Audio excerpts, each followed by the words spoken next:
بسم الله الرحمن الرحيم.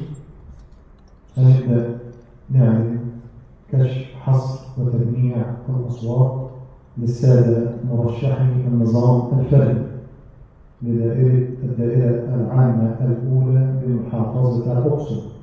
إجمالي عدد الناخبين المقيدين أمام جميع اللجان الفرعية التابعة للجنة العامة 362,108.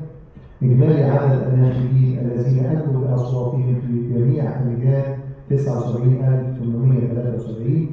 إجمالي عدد الأصوات الباطلة في جميع اللجان 6,258. إجمالي عدد الأصوات الصحيحة في جميع اللجان 73,615. هنبدأ دلوقتي نتكلم عن إجمالي عدد الأصوات التي حصل عليها كل مرشح. المرشح رقم 1 أحمد يوسف أحمد إدريس 12,918. المرشح رقم 2 أشرف أحمد محمود صادق 7,156.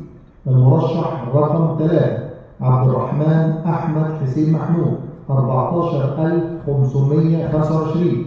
المرشح رقم 4 محمد علي أحمد علي 3,394. المرشح رقم 5 ممدوح محمود مصطفى أبو الحمد 10,832. المرشح رقم 6 مصعب جمعة الزاهر محمد 2,871. المرشح رقم 7 محمد سالم محمد سليم 3,047.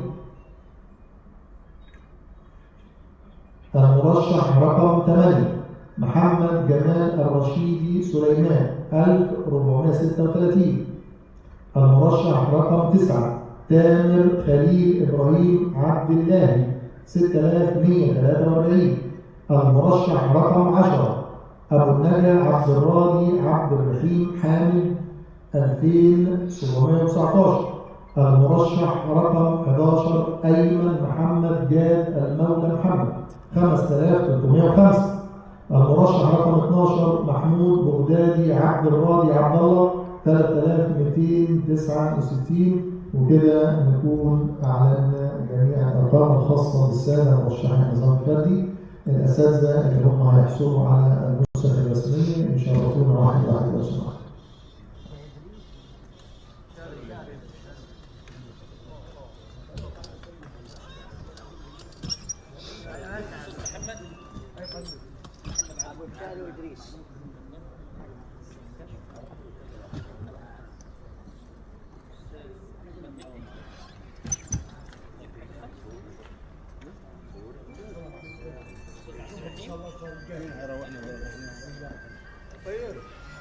عبد الرحمن كذا في ها دعينا على الدور جاي خلاص ما خلص الفيلم بس